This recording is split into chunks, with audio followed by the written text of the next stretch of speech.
청년 정치인의 시원한 시사토론 사이다 톡.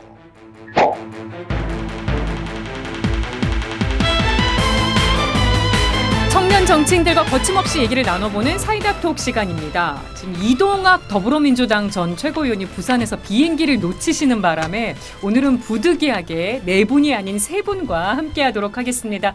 각자 인사부터 해주실까요? 예, 저는 정당 바로 세우기 대표 신인규 변호사입니다. 반갑습니다. 네, 안녕하세요. 도봉구 아나운서다 도나스 김재소입니다. 네, 더불어민주당 성치훈입니다. 반갑습니다. 네, 오늘 세 분과 한번 얘기를 나눠보려고 하는데 앞에서 검찰 특활비 얘기를 해보고 있었어가지고 어떻게 생각하시는지 세 분 의견 한번 좀 짧게 들어봤으면 해요.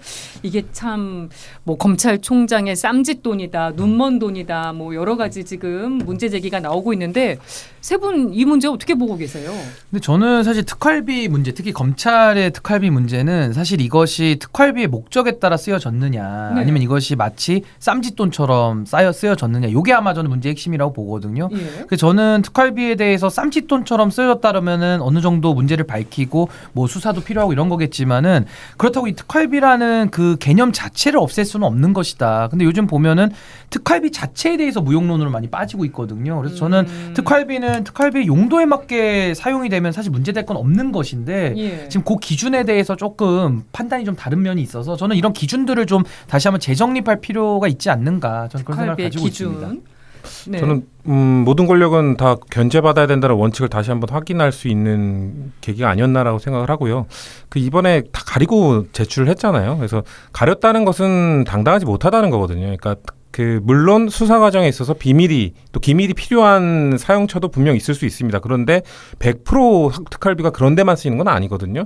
그렇다면은 그걸 구분해서 이번 기회에 그 정보공개 청구도 승인이 났으니까 네. 어떤 부분은 이 몇 퍼센트 정도는 이 기밀이 필요한 부분에 쓰였다라는 그걸 통계를 내든지 이런 계기로 좀 삼을 수 있었어야 되는데 그걸 하지 않았다는 점에서 저는 좀 안타까운 점이 있고, 전 이번 이 검찰이 이 대응하는 태도를 보면서 다시 한번 이 검찰 카르텔, 윤석열 대통령께서 이권 카르텔 하고 계신데 이 검찰 카르텔에 대해서는 어떻게 생각하시는지 이번 정보공개 청구 이 사안을 계기로 한번 여쭤보고 싶다라는 생각이 들었습니다. 네. 저는 뭐 각각 이 특활비 관련돼서 이제 필요한 제언들을 하셨는데 저는 이제 이런 생각도 좀 들었어요.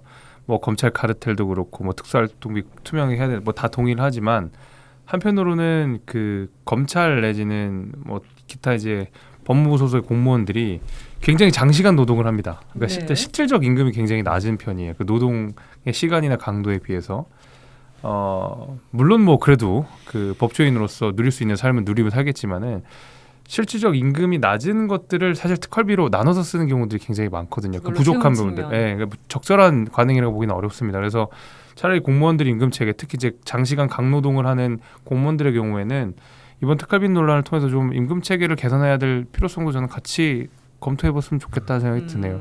저는 저 논리가 우리 당 또 얘기인데 우리 당 그 전당대회 논란에서 그 무임금으로 이 사람들을 쓰지 않습니까? 그래서 그 사람들에 대한 밥값, 뭐 그 사람들에 대한 뭐 거마비 정도를 주기 위해 돈이 들어갈 수밖에 없다, 이런 얘기 나왔었죠. 그런 얘기를 대는 것과 다를 게 없다. 그런 것들은 다 그것도 문제였고 그런 것도 양성화 시켜야 된다는 해법을 내놓았었지만 이 검찰 문제도 당연히 뭐 김재소 위원장도 그거에 뭐 그래서 타당하다는 얘기가 아니라 개선을 해야 된다고 말씀하신 것처럼 예. 이번 계기로 그 문제에 대해서 좀 양지화 시키면서 그래서 제가 아까 말씀드린 것처럼 그럼 실제로 특활비가 좀 기밀을 요하는 수사 과정에서 필요한 금액은 대체 얼마인가를 좀 명확하게 따질 수 있는 그런 시발점이 됐어야 되는데 그걸 전혀 못했다는 게 문제라고 생각하는 그러니까 겁니다. 저는 여야가 지금 이렇게 참 수준 낮은 주제로 다툴 시간에 이런 제도적인 문제에 대한 개선을 논의해서 하나씩 고쳐나가는 게 얼마나 국민들을 위해서 필요하겠습니까? 이것도 정당을 바로 세우는 일입니다. 아, 이것도 뭐 나라 바로 세우는 일의 일환인데, 근데 저는 사실 그 정보위 같은 데는 비공개로 열람하면서 이렇게 견제도 하잖아요. 그러니까 전 특활비는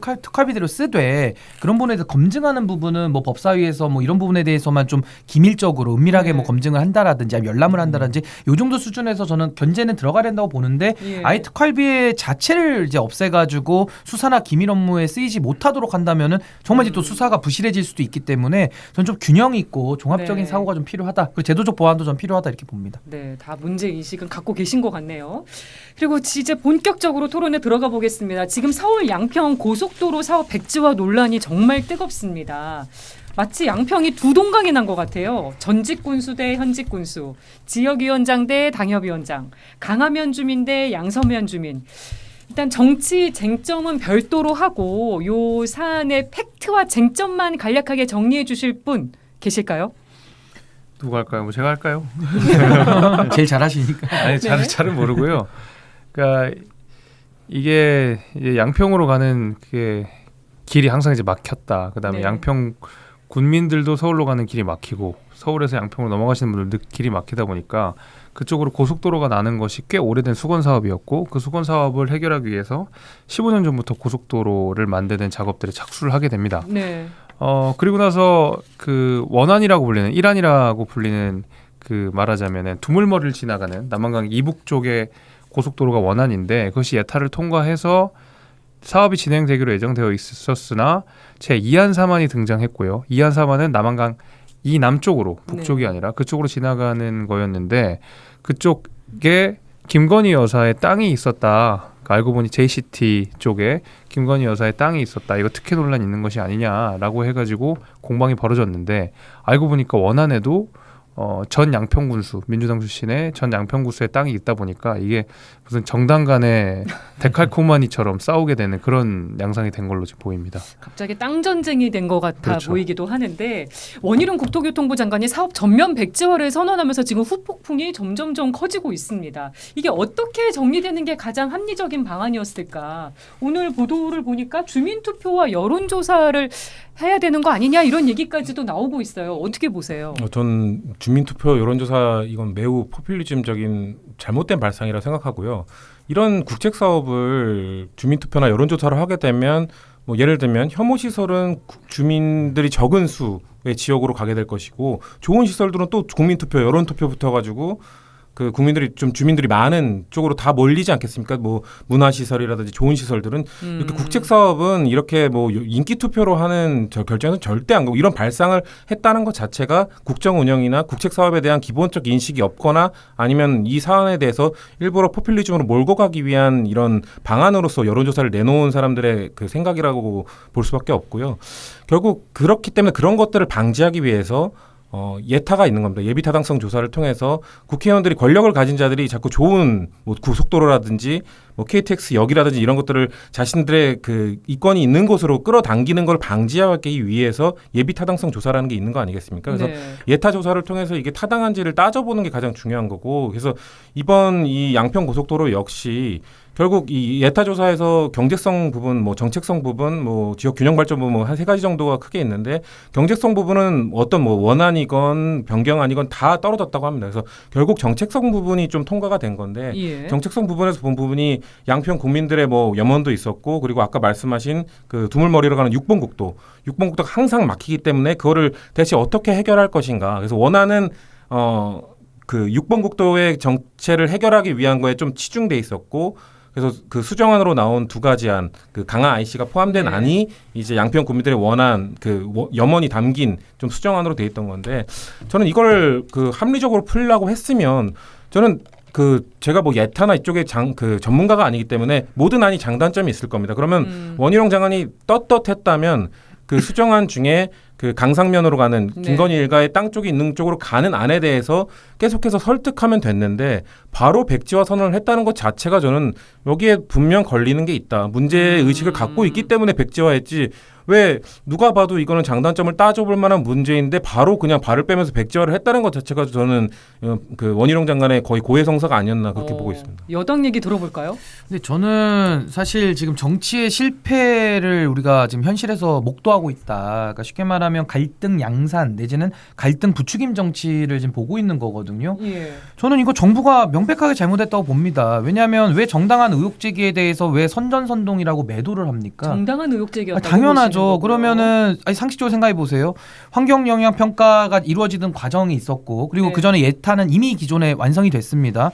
근데 이거를 국토부 장관이 취임한 지 2달 만에 원희룡 장관이 작년 7월에 양평군에 공문을 보냅니다. 네. 그래서 이거 좀 노선 좀 바꿔봤으면 좋겠다라고 의견 달라고. 양평군에서 8일 만에 갖고 와요. 근데 이제 와서 그럼 노선 왜 바꾸냐라고 봤더니 딱히 이유는 없고 오히려 비용이 더 들어가는데 뭐 환경 문제 이렇게 얘기를 하거든요. 아니 근데 솔직히 윤석열 정부가 환경을 그렇게 신경 썼다 그러면 후쿠시마 오염수에 대해서는 달리 적응을 해야 될 거 아니겠습니까? 그러니까 전 너무 내용이 궁색하고 이게 네. 지금 노선에 대해서 누가 땅을 갖고 있냐가 지금 핵심은 아니고요. 예. 왜 권한이 있는 자가 어떤 이유와 동기로 그 노선을 바꾸느냐. 예. 근데 바꿨는데 바꾼 노선에 김건희 여사 땅이 지금 있다는 거거든요. 그렇다면 왜 바꿨는지를 물어봐야 돼요. 그러니까 지금 뭐 다른 뭐 땅 갖고 이거를 물타기 희석할 게 아니라 네. 논란의 핵심은 왜 2022년 7월에 원희룡 장관은 양평군에 공문을 왜 보냈는지 네. 그걸 설명을 해야 됩니다. 이유가 뭐였을 거라고 보세요? 저는 그분에 대해서는 설명이 안 돼요. 납득이 안 되기 때문에 그 원희룡 장관이 밝힐 문제입니다. 그러니까 바꾼 사람이 밝혀야지 밖에서는 추측밖에 안 되잖아요. 그래서 예. 본인이 이건 설명을 하셔야 되는데 문제는 이 부분에 대해서 문제제기가 들어오니까 원희룡 장관이 어떻게 반응하냐면 이거 민주당이 괴담 선동해가지고 난 아예 백지화하겠다. 이건 거의 직권남용 수준이에요. 권한을 어떻게 장관의 기분에 따라서 예비타산소 조사까지 그 KDI가 한 거라서 굉장히 공신력이 높은데 이걸 어떻게 하루아침에 뒤집어 엎습니까? 아예 안 한다고. 혼자만의 생각이고 결정이었다고 했죠. 그래서 저는 이런 식으로 국정 운영을 하는 것은 너무 감정적이고 이것은 국민이 위임한 권한을 벗어나서 지금 행사하고 있거든요. 그러니까 저는 원희룡 장관이 이 부분을 매우 심각하게 바라보셔야 되고 너무 지금 정치적인 행위를 하고 있기 때문에 저는 비판받아 마땅하다 저는 이렇게 봅니다. 우리 도나스는 어떻게 생각하십니까? 첫 번째로 이제 예타가 이루어진 이후에 그 고속도로 노선이 바뀐 사례는 너무 많습니다. 뭐 일각에서는 어떻게 예타가 끝났는데 노선이 바뀌냐 이런 얘기가 있지만 실제로는 그렇지 않습니다. 1999년 이후에 나왔던 24건의 고속도로 예타에서 14건이 예타 이후에 노선이 변경이 됩니다. 그러니까 과반 이상의 노선이 다 바뀐다는 거거든요. 왜냐면 바뀔 수 있는 일이다. 그럼요. 그래서 이제 예타가 끝났는데 바뀌었다는 것 자체가 이상하다고 볼 수는 없는 거고요. 두 번째로는 이제 원안이 실제로 좀 이상합니다. 원안을 보게 되면 IC가 없어요. 그러니까 말하자면 IC가 생겨나야 양평에 계신 분들이 고속도로를 타고 가다가 양평으로 내려서 본인의 댁으로 가는 거 아니겠습니까? 예. 그래서 양평 군민들이 원했던 IC는 한강 이남에 있는 그러니까 이안과 삼안으로 나왔었던 강화 IC를 계속 만들어달라고 했던 거거든요. 예. 근데 원안을 고수하면서 강화 IC를 돌려면 그 노선 자체가 L자가 됩니다. 굉장히 이상한 형태로 L자로 바뀌게 돼요. 그래서 실제로 강화 IC를 전제로 해서 노선을 깐다 그러면 원안이 아니라 이안과 삼안이 돼야 되는 거거든요. 이제 그런 의미에서 이거 자체가 노선이 그냥 특정인을 위해서 바꿨다라고 하기에는 사실 논리적 근거가 굉장히 빈약하다는 거죠. 물론 강상면 쪽에 김건희 여사 일가의 땅이 있는 거는 그냥 우연 모르겠어요. 그거는 네. 지금 뭐 우리가 수사가 된 것도 아니고 추가적인 입장이 나온 건 아니기 때문에 네. 그리고 굉장히 또 공교롭죠. 충분히 의심될 수 있는 상황이고 야당 입장에서 지적할 수 있는 거라고 생각이 됩니다. 예. 근데 이거 15년 된 사업이라는 이야기를 아까부터 했었고 그럼 민주당 입장에서도 좀 따져볼 필요가 있었을 것 같은데 너무 무턱대고 좀 공격을 했던 면이 있는 것 같고요. 예. 국민의힘에서 좀 감정적인 대응을 했던 것도 사실인 것 같습니다. 근데 제가 거듭 말씀드리는 것은 노선 자체가 바뀐 걸 우리가 이상하다 보기는 어렵고 과연 이 과정에서 특혜가 있었느냐는 앞으로 따져볼 문제인 거지 예. 이걸 막 정쟁 공방으로 따져갈 건 아닌 것 같아요. 근데 요거는 제가 한번 조금 저는 생각이 다른데 만약에 그 노선을 바꾼 예가 좀 있다. 예타 이후에도 바꿀 수 있죠. 근데 예, 그건 바꿀 필요하면. 때는 필요한 이유가 납득이 돼야 된다라는 게 첫 번째인데 그 사례와 지금 이 사례가 이건 납득이 안 되는 사례니까 차별성이 있다는 것이고 또 하나는 IC 문제 가지고서 이견이 있죠. 당연히 어떤 게 더 효율적인지 어떤 게 더 우수한지 어떤 게 비용 경제적이고 뭐 환경까지 생각해서 예. 그걸 예비 타당성 조사에서 다 하는 겁니다. 그걸 다 해서 결정을 한 거고 국책 사업이 큰 흐름에서 결정을 한 것인데 그걸 갑자기 그 지역 주민들의 여론이 반영이 돼서 국토부가 알아본 것이 아니라 예. 이건 반대로 국토부가 먼저 양평군한테 공문을 보내서 한번 노선 좀 바꿔보는 걸 좀 제안해달라 이렇게 얘기하거든요. 그러니까 8일 만에 신인 군수가 국민의힘 출신의 신인 군수가 8일 만에 마치 기다렸다는 듯이 네. 8일 만에 안을 제출을 해요. 그러니까 저는 이런 과정이 여론 형성이 지역에서 먼저 형성이 돼서 다시 바꾸는 쪽으로 호환이 됐다 그러면 이해가 되는데 네. 국토부가 먼저 나설 일은 전혀 아니라는 거죠. 반대로 됐다고 보시는 그렇죠. 거죠. 저는 그 부분이 의심스럽고 거기에 대해서 원희룡 장관이 아는 사실 그리고 묻는 말에 대답을 하면 되는데 의혹 제기 자체가 다 선전선동이다. 민주당 간판 내려라. 뭐 원희룡 장관 한판 붙자. 백지화한다. 이러니까 이런 감정적 대응은 문제 해결에 전혀 도움이 되지 않고 네. 원희룡 장관이 오히려 더 발끈하는 모습이 이거 굉장히 의아하다. 이런 생각이 드는 거죠. 그래서 저희가 화이트보드에 뇌 머리 그 모양의 그림을 붙여드렸는데 원희룡 장관의 머릿속에 지금 어떤 생각이 있는 걸까? 뭐 그림을 그려주셔도 좋고요. 키워드로 적어주셔도 좋습니다. 그 얘기를 같이 한번 어떻게 생각하시는지 의견을 나눠봤으면 하는데요. 뭐 총선 얘기도 나오고 있고요. 원희룡 장관이 어떤 생각으로 사업 전면 백지화를 선언을 했던 걸까? 어떻게 보시는지 의견을 한번 나눠보겠습니다. 뭐 원희룡 장관이 백지화 선언할 때 뭐 눈빛, 말투 두고 여러 가지 얘기가 나오고 있습니다. 뭐 누군가와 통화하면서 메모를 했다 발표하기 전에 그런 얘기도 나오고 있고요. 먼저 완성하신 분, 네, 성치훈 부의장님 얘기부터 들어볼까요? 예, 뭐 총선, 대선, 뭐 대통령 머릿속에 온통 이것만 가득한 것 같고요. 아주 작게 군민이 있지 않나. 군민은 점이에요. 예, 점입니다. 그래서 원래 이런 거 뇌구조할 때 점으로 찍는 게 가장 적게 생각하는 걸 찍는데, 그래서 좀 사실 이번 이 사안에 대해서는 양평 군민의 이득이라고 하면 안 되겠군요. 양평 군민을 가장 중심에 두고 생각을 해야 된다라는 게 기본 원칙이 아니겠습니까? 근데 과연 원희룡 장관이 양평 군민을 중심에 두고 생각했을까? 지금 좀 이상 행동들이 보이거든요. 근데 윤석열 정부 들어서 이상 행동을 보이는 건들이 대부분 키워드가 김건희 여사가 들어갑니다. 그러니까 윤석열 대통령에 대해서는 내지는 국민의힘에 대해서는 아무리 비판을 해도 정치적으로 대응을 합니다. 근데 예. 김건희 여사에 대해서 혹은 천공에 대해서 비판을 하게 되면은 국회의원을 고소고발하는 경우가 그때만 나오고, 이번에도 이 국책 담당하는 이 주무부처 장관이 갑자기 자신의 월권행위, 저는 이거 월권이라고 생각하거든요. 월권을 해서 사업을 전면 백지화시킵니다. 1조 8천억 원이 들어가는 국책 사업을 아무리 담당 부처의 장관이라고 해도 이렇게 자신의 말 한마디로 백지화시킬 수는 없는 거거든요. 저는 이건 월권행위라고 생각하고 이것이 바로 네. 이 법치를 어기는 행위다. 왜냐하면 권력자가 자신의 권력을 이렇게 남용하는 걸 막기 위해서 그것을 법으로 정하고 규정하고 그걸 막는 것들이 그게 바로 세워지는 것이 법치 국가인데, 윤석열 정부가 정말 윤석열 대통령이 정말 법치 국가를 맨날 말씀하시지 않습니까? 그렇다면은 네. 이번 이 월권하면서 법치주의 국가의 원칙을 흐트린 이 원희룡 장관에 대해서 바로 경질을 해야 되는 건데 지금 바로 선을 그었거든요. 그래서 선을 그은 것만 봐도 원희룡 장관이 뭔가, 전 책임진다는 말도 너무 고급스러운 단어로 생각하고요. 일부러 뒤집어 쓴다는 느낌이 듭니다. 그래서 그렇게까지. 충성 경쟁을 하기 위해서 뒤집어 쓴 다음에 잘 안 되면 윤석열 정부를 위해 희생했다는 이미지를 갖고 싶은 거고, 잘 되면 윤석열 정부를 위해 공을 세웠다는 이미지를 갖고 싶은 거거든요. 그래서 예. 오로지 그 본인의 공치사만 관심 있는 장관의 일탈 행위였다라고 저는 생각합니다. 네. 신인규 변호사님은 어떻게 보세요? 저는 뭐 한 두 가지 정도로 이제 정리를 했는데요. 두 가지로 딱 나뉘네요, 정말. 딱 두 개입니다. 원희룡 장관님의 뇌에는 대통령 꿈, 그리고 한동훈 견제. 이게 또 연관이 되기도 여기서 하는 건데. 한동훈 전 장관이 나오는. 그렇죠. 예. 왜냐하면 대통령의 꿈이 있다라는 것은 이제 정치인들 장관들이 갔을 때 늘 이거는 당면하는 문제입니다. 과거에도 추미애 장관 본인이 대선 꿈을 꾸고서 본인 정치하다 보니까 아예 정권 자체를 잃어버렸잖아요. 그러니까 지금 거의 그 수준으로 저는 보여요. 그래서 저는 대통령실이 만약에 사전에 교류가 있었다 그러면 이거 굉장히 심각한 일이고, 예. 교류 없이 원희룡 장관이 혼자 급발진했다 그러면 전 오늘이라도 이거는 정리를 인사적으로 해야 될 사안이다. 이 정권에 상당한 부담을 주는 예. 굉장한 돌출 행동이라 보고요. 또 하나 이제 한동훈 견제는 뭐냐면은 어쨌든 원희룡 장관은 다 대선이 꿈인 거 모두가 알지 않습니까? 예. 근데 한동훈 장관이 너무 치고 나가니까 이분이 조급하신 거예요. 그래서 본인에게로 뉴스를 이렇게 좀 모으고 네. 뭔가 이 관심과 이슈를 집중해가지고 나도 있다. 라는 거를 보여주기 위해서, 또 전통적 지지층들은 이런 식으로 민주당 간판 내려라, 이재명 대표 나와라, 그러면은 되게 좋아하죠. 소위 말하는 극우 보수들, 예. 그러니까 좀 강성 지지자들은 좋아하기 때문에 저는 강성 지지자들만 지금 바라보면서 자기 대권을 향한 그 여정에만 꽂혀 있다. 국익이나 국가적 이익은 저는 전혀 관심이 없는 행동이다. 저는 이렇게 평가합니다. 저는 이 원희룡 장관 편을 좀 들어보려고 그러는데 예.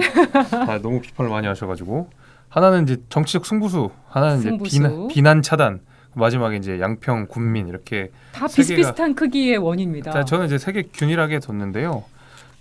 이제 원희룡 장관 같은 경우에는 제가 있는 도봉구 지역에서도 뭐 이런 고속도로 논란은 아니지만 비슷한 사례가 있었어요. 뭐였냐면, 저희가 GTX-C 노선이 지나가는 지역입니다. 저희가. 근데 그게 민주당 정부에서 지상화 결정이 됐는데, 그 지상화 결정이 이래저래 뭐 예타도 그렇게 통과가 됐고, 뭐 그게 뭐 편의가 있고 뭐 예산도 아끼고 뭐 이렇게 됐는데, 저희 지역 주민들이 엄청 반발이 많아가지고 4천억 예산을 더 들여서 그걸 지하화로 바꿨어요. 실제로 그게 필요한 일이었기 때문에 지역 구민들이 원했던 일이었기 때문에. 근데 여하튼 많은 정책 리스크를 지고도 어떤 원희룡 장관이 결정을 해서 지하가 됐거든요. 저는 그런 걸 생각해 보면 앞서서 이제 말씀해주신 비판 내용 뭐 달게 받겠습니다만은 예. 그런 목적으로만 원희룡 장관이 정치를 하진 않을 거라고 생각합니다. 네. 저는 그건 확신하고 어쨌든 그게 실제로 그렇게 결정되었던 거라도 구민들이 필요하다고 생각하면 예산을 더 들이거나 정치적 리스크를 감수하고도 원희룡 장관이 했던 사례를 제가 직접 체험을 했기 때문에 뭐 그것이 누구 땅이 있거나 저 이런 거는 우리가 따져볼 문제라고 생각하지만 오히려 한편으로는 정말 공교로울 수도 있는 거거든요. 지금 답을 정해놓고 무조건 잘못했다 이렇게 볼 건 아닌 것 같고 제가 아까 말씀드린 대로 양평 구민들은 강화 쪽에 IC를 내기를 굉장히 많이 희망했어요. 이거는 뭐 여기저기서 나왔던 내용들 실제로 구민들 인터뷰도 그런데 강화 IC에다가 IC를 내려면 그 강 이북 쪽으로 가는 거는 되게 노선이 이상해지거든요. 많이 돌아가게 되고. 그러니까 여러모로 이상했기 때문에 이안 사만이 그래서 무조건 강화를 지나가는 방식으로 설계가 돼 있었고 그 이안 사만 중에서 하나가 선택되었던 거기 때문에 이것을 무슨 특혜를 주기에 이렇게 보기에는 제가 아까도 말씀드렸지만 논리적 인정이 떨어진다는 거죠. 그래서 아마 만약에 이렇게 직을 걸고 했다는 것은 저는 그럼에도 불구하고 국토부 장관의 직을 걸고 여기서 강하게 대처를 하는 거는 그렇게 좋지는 않았다고 생각합니다. 예. 책임져야 될 일도 분명히 있고. 근데 여하튼 무분별한 비난 같은 것들을 차단하기 위한 정치적 승부수였다고 저는 봅니다. 저는 여기서 좀 반박을 해야 될 것 같은데, 그러니까 예. 그 강화 IC에 대해서는 민주당 쪽도 찬성을 하는 부분이거든요. 그러니까 사실 이 양평 국민들이 원했기 때문에. 근데 강화 IC 저는 왜 노선이 변경되었는가는 충분히 그 설득이 가능하다고 생각합니다. 노선이 변경될 수 있고 아까 말씀하신 것처럼 예타 이후에도 노선 변경될 수 있거든요. 근데 왜 종점이 변경되는가거든요. 그러니까 원하는 양서면으로 가는 거였는데 강상면으로 왜 변경되는가. 근데 말씀하시는 게 L자형으로 가면서 좀 이상해진다고 하는데 모양이 이상하지 않거든요. 그러니까 이게 전문가들이 볼 때 이게 장단점이 있습니다. 그렇기 때문에 이거를 무조건 이상하다라고 볼 수는 없는 건데 왜 노선 변경에 종점 변경까지 했는가. 이거에 대한 명확한 해명과 설명이 있어야 되는 건데 저는 아까 신인균 대표가 말씀하신 그 원희룡 장관이 양평군에 먼저 갖고 와봐라라고 했다고 하는데 이거에 대해서 전 또 다른 지금 논란이 하나 있거든요. 그러니까 김성교 전 그 양평 지역 국회의원께서 그 지역에 있는 어떤 어떤 주민들이 있는 거기에서 그 발언에서 원희룡 장관이 나한테 전화해서 강상면으로 옮기는 게 어떻게 했냐고 먼저 얘기했다라고 했어요. 그렇기 때문에 그런 바로 근데 또 원희룡 장관은 바로 전화한 적 없다라고 하는데 그럼 둘에 대한 이거 진실 공방해야죠. 근데 이런 한쪽에 이런 주장도 있기 때문에 과연 원희룡 장관이 양평군에게 안을 갖고 와봐라 하고 거기서 골랐을까? 전 다른 루트를 통해서 지금 뭔가 다른 이야기가 흘러 들어갔다는 주장도 나온 상황이기 때문에 단순히 그거를 양평군이 먼저 IC를 내고 두 가지 안을 냈는데 그냥 공교롭게 선택했다라고만 볼 수는 없다. 이거에 대해서 그렇기 때문에 이걸 괴담으로 몰아가는 것은 지금 이미 나와 있는 충분한 의혹들에 대해서도 부정하는 것이기 때문에 좀 책임 있는 자세가 아니라고 생각합니다. 근데 저는 정치인들도 땅 가질 수 있죠. 저는 뭐 땅이 어디 있느냐가 지금 중요한 게 아니고요. 문제의 핵심은 왜 예타까지 거친 그 국책 사업이라고 하는 상당히 무거운 그런 의사결정이 왜 하루아침에 이렇게 바뀌느냐는 게 의문이 드는 겁니다. 아까도 말씀드렸다시피 노선 바꿀 수 있죠. 근데 바꾸려면 합당한 이유가 있어야 되고 만약에 이런 식으로 막 바꾸면요. 예타 같은 거 이제 앞으로 왜 합니까? KDI가 돈 들여서 그걸 왜 해요? 할 이유가 없죠. 예타의 정당성까지. 아니 앞으로 예타해도 안 믿는 겁니다. 다 바꿀 수 있는데 뭐더러 합니까 그거를? 그러니까 이 행정의 안정성이 깨진다는 건 상당히 이거는 중한 문제고요. 그렇다 그러면은 바꿨습니다. 예타 이후에 또 바꿨으니까 상당히 의아한데 마침 바꾼 노선에 김건희 여사 측, 그러니까 ESIND 그 회사가 가지고 있는 또 땅들이 많이 나오는 거예요. 야, 근데 이건 참 너무 이렇게 이상하지 않습니까? 그러니까 땅을 가질 수는 있는데 왜 노선이 바뀐 지점에 왜 거기에 대통령 측근에 땅이 있느냐는 거예요. 그렇다고 한다면은 전 이 부분에 대해서 의혹 제기가 전 정당해 보이고 뭐 우연의 우연으로 전 그랬다고 칩시다. 그렇다고 그러면 합리적으로 노선 바꾼 거를 설명을 해야 되는데 원희룡 장관은 설명하기는커녕 그냥 백지화해 버려서 아예 안 해버린다. 나는 떳떳함을 입증하기 위해서 예타까지 거쳤지만 아예 안 한다. 저는 이런 의사결정은 매우 잘못된 것이고 이건 국민들한테 이건 상당히 비판을 받을 수 없는 상당히 무리한 행정이다. 저는 이렇게 봅니다. 이번 공방이 어떻게 끝이 날 거라고 보시는지 각자 전망 들어보고 다음 주제 넘어갈게요. 저는 총선을 앞둔 상황이기 때문에 이 1조 8천억 원이나 되는 이 수도권의 국책 사업을 정부가 포기할 수는 없다고 봅니다. 그러니까 네. 분명히 추진을 할 텐데요. 그래서 재추진을 다시 할 만약에 것이다. 재추진을 하게 될 때 저는 정상적인 루트를 밟을 거면 만약에 지금 강상면 안을 추진할 거면 저는 예타 다시 해야 된다고 생각합니다. 왜냐하면은 뭐 원안에 있어서 뭐 예타 이후에도 뭐 종점 변경이나 노선 변경이 되는 경우도 있다고 아까 말씀드렸지만 이렇게 많은 거의 50% 이상의 노선이 변경되는 거거든요. 그러면 이런 사례는 과연 있는지 아까 20몇 건에 대해서 꼼꼼히 살펴봐야 되는 건데 아마 그런 경우는 많지 않을 겁니다. 노선이 거의 바뀐 거기 절반 이상이 바뀐 거기 때문에 예비 타당성 재조사하면은 이거 분명히 아마 예타 탈락할 거라고 보는데 왜냐면은 이 사안이 아까 15년 된 사안이라고 했는데 2008년에 민자고속도로 추진을 하면서 계속해서 그 예타 때문에 경제성 때문에 떨어졌던 거거든요. 그래서 이 경제성 문제 때문에 IC도 빠졌던 이유가 IC 건설하면서 드러나는 그 비용 때문에 그 경제성 부분에서 계속 떨어지기 때문에 예타에서 탈락했던 건데 겨우겨우 맞춰서 지금 원안도 예타를 겨우 통과한 건데 지금 수정안으로 가게 되면 예타가 분명 탈락할 거로 보는데 그러면은 다시 원안으로 갈 것인지 아니면 수정안으로 갈 것인지 이거에 대한 타협들이 필요한데 만약에 이렇게 된다면 뭐 백지화를 선언한 원희룡 장관은 사퇴를 해야겠죠. 그러니까 아마 원희룡 장관이 사퇴를 하든 뭐 책임을 지든 그런 저는 그래서 이번 원희룡 장관의 백지화 선언이 양평 국민들을 위한 출구 전략이 아니라 본인의 총선 출마를 위한 출구 전략으로 지금 활용하고 있다라고 보였고 그렇기 때문에 이거는 결국 추진될 수밖에 없습니다. 이게 예비 타당성 조사로까지라도 최소한 추진된 다음에 거기서 예타에서 탈락하는 결과를 갖고 오더라도 그 정도까지는 어떻게든 재추진되는 것이 전 상식적인 그 과정이라고 생각합니다. 네, 다른 분들은 어떻게 보세요? 이 양평 땅 전쟁이 어떻게 끝날 저는 것인가? 여야가 전 더 극단적으로 대립을 할 수밖에 없다고 보여지고요. 저는 당시 2022년 7월에 어떤 일이 있었나 제가 잠시 복기를 해보니까 그때 이제 정권 취임한 지 2달째고요. 지방선거 갓 이긴 때입니다. 그러니까 굉장히 권력의 지지율이 높을 때고 사실은 뭐 이런 것들쯤이야라고 생각하면서 했을 수도 있어요. 그러니까 저는 당시에도 여러 가지 그 의혹이 있었거든요. 예를 들면 관저 이전하면서 뭐 코바나에다가 후원했던 업체들이 뭐 수의 계약한다라는 그런 보도들도 있었고 또 뭐 건진법사인가요? 그분에 대해서도 뭐 이렇게 기업에다가 공문 보내가지고 관련 없는 사람이다 이런 식의 그 선긋기도 있었거든요. 딱 그 시점입니다. 그렇기 때문에 공교롭게 김건희 여사가 갖고 있는 그 일가가 갖고 있는 쪽으로 도로가 났다 그러면 충분히 이건 의심의 가능성이 있는 거예요. 근데 지금 대통령실에 특별감찰관도 없거든요. 그러니까 지금 거의 무방비 상태인 거죠. 근데 여기에 대해서 저는 원래 어떤 권력이더라도 그건 국민의힘 권력이든 민주당 권력이든 전 다 불신하거든요. 일단 안 믿습니다. 견제받아야 되는 게 마땅하고요. 그래서 저는 정치적으로 해결은 전 매우 어렵다. 그리고 이것은 저는 아무래도 이건 수사가 필요한 사안이다. 저는 이렇게 봅니다. 수사로 가야 된다. 뭐 수사 필요하면 해야죠. 그 뭐 특혜가 있었다 그러면 당연히 뭐 어느 정권이나 어느 정당 소속이라도 당연히 필요한 수사는 따라가야 될 테고. 근데 이제 사업이 무산되는 건 안 된다고 생각합니다. 왜냐하면 뭐 워낙 이렇게 뭐 1안이든 2안이든 3안이든 양평 국민들이 굉장히 오랫동안 그 바래왔던 사업이었기 때문에 이게 정쟁에 휘말려서 사업이 있던 사업이 없어지는 건 안 될 것 같고 다시 한번 좀 추스려 가지고 요 사업을 다시 좀 그 뭐 2안으로 가든 3안으로 가든 원안으로 가든 추스려 좀 빠르게 사업을 진행시키는 편이 오히려 이제 정치에 대한 신뢰를 회복할 수 있는 길이 아닌가 그렇게 생각합니다. 네, 지금 정쟁이 너무 심한 상황이어서 정말 국민을 위한 결정이 필요한 시점이 아닌가 싶습니다. 다음 주제로 라파엘 그로시 IAEA 사무총장이 방한했던 것과 관련해서 얘기를 해보려고 하는데요. 어제 국회를 방문해서 민주당 의원들 만나고 갔는데 뭐 여러 가지 좀 큰 소리들이 나기도 했습니다. 뭐 항의, 뭐 시위하시는 분들도 있었고요. 그로시 사무총장이 좀 당황을 했던 것 같아요. 면담에서도 보니까 뭐 안경을 벗거나 한숨을 내뱉는 모습이 포착이 되기도 했다. 이런 보도가 나왔는데 국민의힘에서는 또 강하게 비판을 하셨더라고요. 그로시 사무총장 방한 관련해서 벌어졌던 상황 어떻게 보시는지 의견 들어볼게요.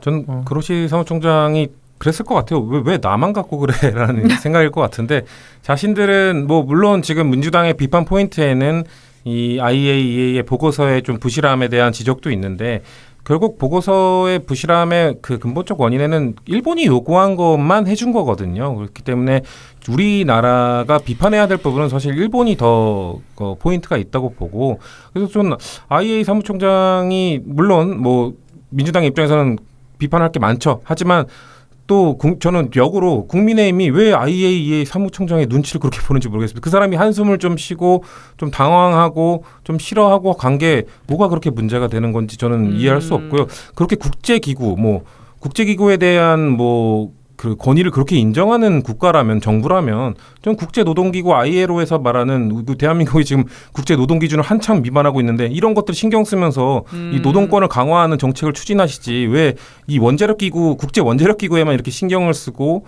이렇게 맹신하고 네. 그거에 대해 의혹을 제기하면 괴담 그걸 찬성하면 과학 이렇게 프레임화하시는 것이 저는 도무지 이해할 수가 없습니다. 네. 다른 분들은 IAEA 사무총장 방한 관련해서 벌어졌던 일도 어떻게 보셨나요?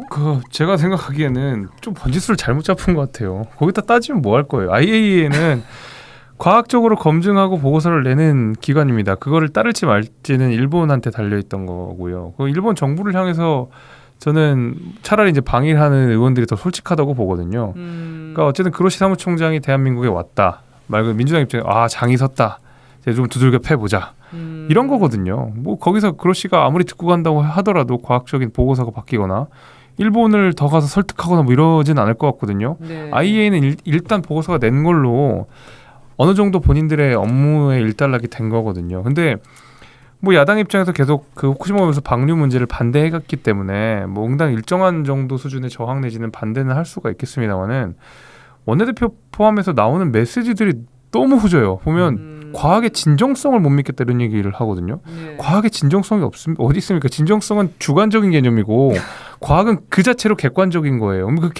예를 들면 그 과정에서의 절차 문제를 따진다든지 아니면 그 가운데서 IAEA 보고서 안에 여튼 역학관계의 문제라든지 이런 걸 따져야지 갑자기 난데없는 진정성을 가져와가지고 과학에서 진정성을 따지는 거는 글쎄요. 저는 되게 너무 메시지가 후졌다고 생각하고요.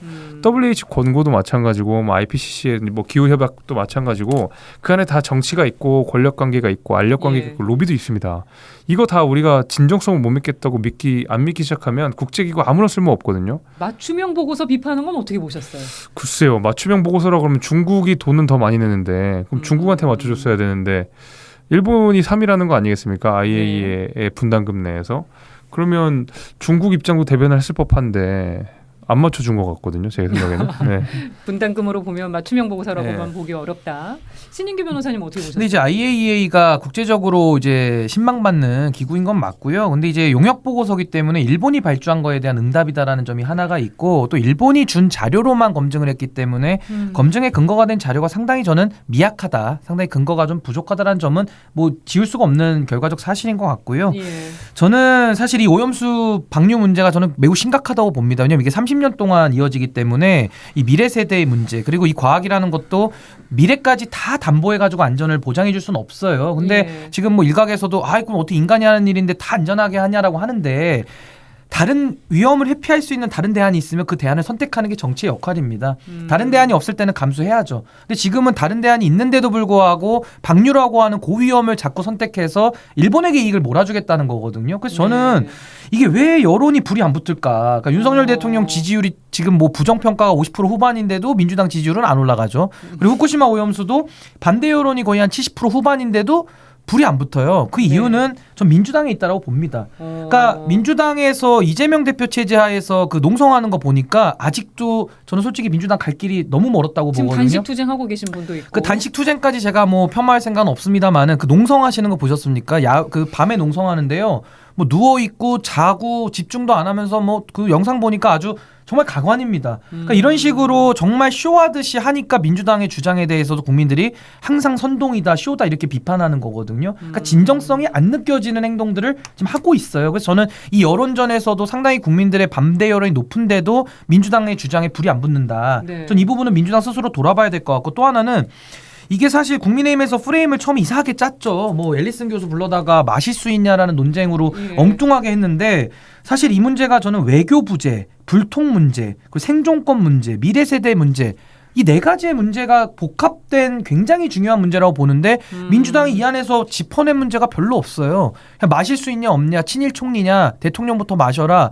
그러다가 이제 뭐 단식하다가 이제 뭐 차라리 똥을 먹겠다 뭐 이런 식으로까지 뭐 똥이라는 단어가 적합한지 모르지만 네. 뭐 그분이 하신 말씀이니까 야당에 이런 게 좀 부족했다고 보시는 그러니까 거. 그런 엉뚱한 투쟁을 하고 있으니까 국민들도 답답하고 민주당에 대한 존재 의의를 이제 국민들이 묻고 있는 겁니다. 그래서 저는 민주당의 이 전략 실패도 저는 국민들의 많은 비판을 받을 것이다. 저는 이렇게 봅니다. 네. 저도 뭐 민주당의 대응이 매우 부적절하고 좀 부족했다고 생각합니다. 지금 그 참고로 단식은 아마 지금 우원식 의원님이랑 김한정 의원님이 중단하신 걸로 알고 있고요. 네. 다음 스텝으로 넘어가게 중단하시겠다고 했고, 저도 그 국회에서 하는 그 야영이라고 하나요? 밤에 왜 그러신 거예요? 그러니까 저는 대체 왜 로텐더블에서 이 무더위에 밖에서 하는 것도 아니고 에어컨 잘 나오는 그 로텐더홀에서의 사실 농성이라는 거는 소수 정당이 로텐더홀로 진입하는 다수 정당을 막기 위해서 하는 보통 거거든요. 그랬던 경우가 근데 많죠. 지금 왜 다수당인 우리 당이 거기에서 전 농성을 했는지 저는 솔직히 이해가 가지 않고요. 그리고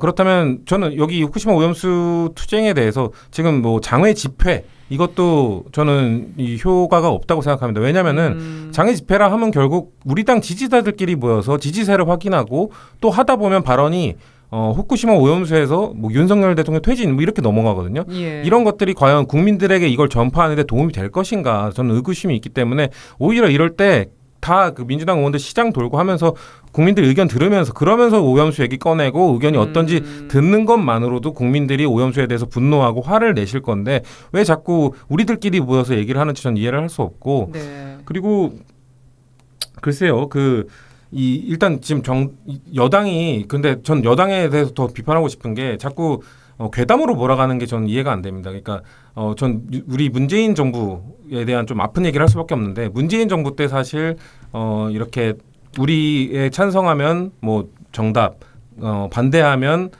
적폐 이런 프레임으로 한동안 하다가 결국 내로남불 프레임에 우리가 위험을 겪지 않았습니까? 전 윤석열 정부도 지금 이렇게 자꾸 이런 식으로 우리에게 찬성하지 않으면 너네는 과학이 아니 비과학이야, 괴담이야 이런 식으로 가다가는 결국 언젠가 우리가 겪었던 민주당이 겪었던 내로남불의 그 전철을 똑같이 밟을 것이라고 생각하기 때문에 네. 전 우리 당에 대해서 좀 자성하면서도 이런 비판을 하는 겁니다.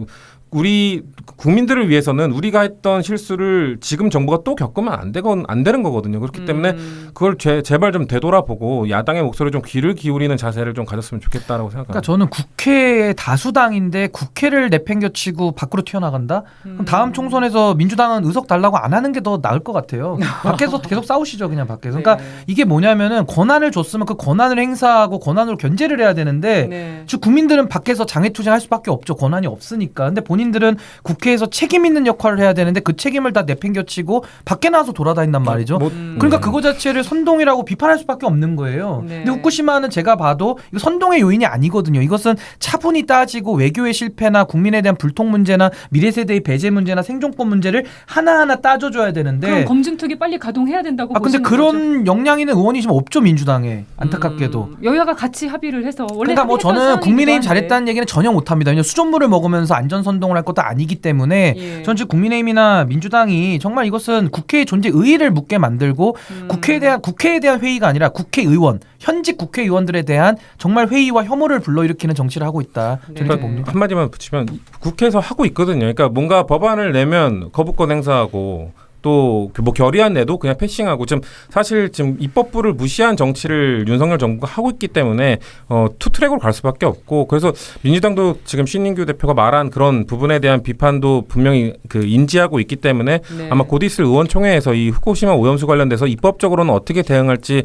아마 의총에서 다룰 것으로 알고 있습니다. 네, 시간이 많이 지났는데 마지막 질문 짧게 코멘트 듣고 마치겠습니다. 그로시 사무총장이 조선일보랑 인터뷰하면서 북핵을 언급했어요. 한국인들 북핵 문제에 익숙해져서 공포를 안 느끼고 있는데 북핵 시설이야말로 진짜 큰 위협이다. 그 후쿠시마 오염수 논란에서 어떻게 보면 조금 논점을 벗어난 발언인 것 같은데 이 발언 어떻게 보셨는지 그러니까 짧게 그것도 들어볼게요. 문제고요. 오염수도 문제예요. 둘 다 문제예요. 둘 다 문제인데 그러니까 국민의힘에서 계속 민주당 보고 선동이라고 하는 이유가 그러니까 예를 들면 IAEA 보고서 못 믿겠다 치더라도 미 연방정부와 미 주정부 각각이 그러니까 후쿠시마 오염수가 방류됐을 때 가장 먼저 피해를 본다라고 알려진 뭐 오리곤이나 캘리포니아나 이런 데 있잖아요. 이런 데는 자체적으로 주정부에서 계속 뭐 한 10년째 트래킹을 하면서 따라가고 있다고 합니다. 네. 그래서 나왔는 결과가 안전하다였어요. 기준치 이하다. 그러면 각 뭐 뉴질랜드 마찬가지고요, 캐나다 마찬가지고요. 각 나라에서 이런 보고서를 내고 있는 상황에서 그럼 민주당은 그들이 말하는 과학적인 보고서는 무엇이냐? 그걸 이제 내놓으면 되는 거거든요. 사실 이제 그렇지 않은 상태고 시민사회 반대가 있다. 뭐 태평양 도서국가들 뭐 18개가 반대하고 있다. 이번에 IAEA에 참여한 11개국 가운데서는 그 태평양 도서국가에서도 참여가 하고 있습니다. 그러니까 사실과 맞지 않는 얘기들을 너무 많이 하고 있기 때문에 국민의힘에서 선동이라고 하는 거고 이걸 못 믿겠으면 그러면 실제로 과학적인 데이터를 가지고 오시면 되는 겁니다. 네. 다른 분들은 북핵 어떻게 보셨어요? 아니 근데 저는 요 발언에 대해서는 저는 좀 생각이 다른 게, 그러니까 지금 요 30년 동안 아마 137만 톤인가요? 굉장히 네. 많은 양을 지금 뿌리는 겁니다. 그래서 저는 아직 이것은 안전 기준에 뭐 완전히 부합하니까 믿고 뿌려야 된다. 저는 그것은 지구 환경적으로도 전 동의할 수가 없는 주장이고, 일본이 93년도에 러시아가 약 900톤, 굉장히 소량이죠. 그 900톤을 동해바다에 버릴 때 일본이 난리를 쳤거든요. 네. 그러니까 저는 최소한 일본의 그 태도, 자국민을 보호하기 위한 일본 정부의 태도를 좀 배웠으면 좋겠어요. 근데 지금 거기에 대해서 우리 정부는 오히려 일본 측의 국익을 더 먼저 이렇게 지금 생각하면서, 그럼 대한민국 국민의 국익은 도대체 누가 지킵니까? 네. 그러니까 저는 이 부분에 대해서는 한국 정부가 이것은 양심을 걸고 막아야 될 부분이고, 못 막더라도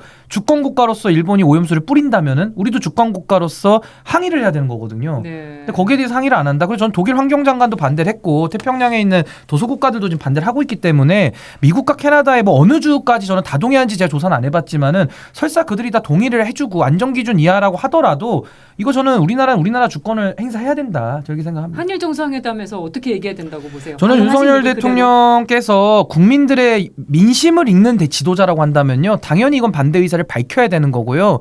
일본의 입장만을 두둔할 필요는 없다. 그럼 외교가 왜 존재합니까? 외교가 밀당을 하고 우리는 우리 입장을 얘기하면서 서로 조율하는 건데, 네. 윤석열 대통령이 국내에서도 정치를 잘 안 하시잖아요. 근데 외교도 국제 정치거든요. 역시 정치를 안 하고 계신다. 저는 그렇게 생각합니다. 성지훈 부의장님. 근데 국제적으로는 뭐 영장 칠 수도 없어요, 제가 볼 때는. 국제적으로. 그 북핵 관련 발언을 한 거는 IAEA가 원래 그런 일을 하는 곳이잖아요. 그러니까 국제원자력기구로서 비핵화 관련 뭐 감시하고 검증하고 이런 일을 하는, 그게 주된 업무였기 때문에 그리고 지금 그 그로시 사무총장이 와서 뭔가 원자력에 대한 대단한 권위가 있는 뭐 과학자인 것처럼 지금 다들 인지를 하고 계신데, 그 사람 그냥 아르헨티나 출신 외교관입니다. 그래서 외교적 업무를 하는 분이 와서 외교적 발언을 하신 건데, 그러다 보니 본인의 전문 분야인 북핵 관련, 핵 관련 뭐 이런 거 관련 비핵화 관련 얘기를 하신 것일 뿐이지, 전 그 발언을 들으면서 역시나 이 우리가 지금 국민들이 우려하고 있는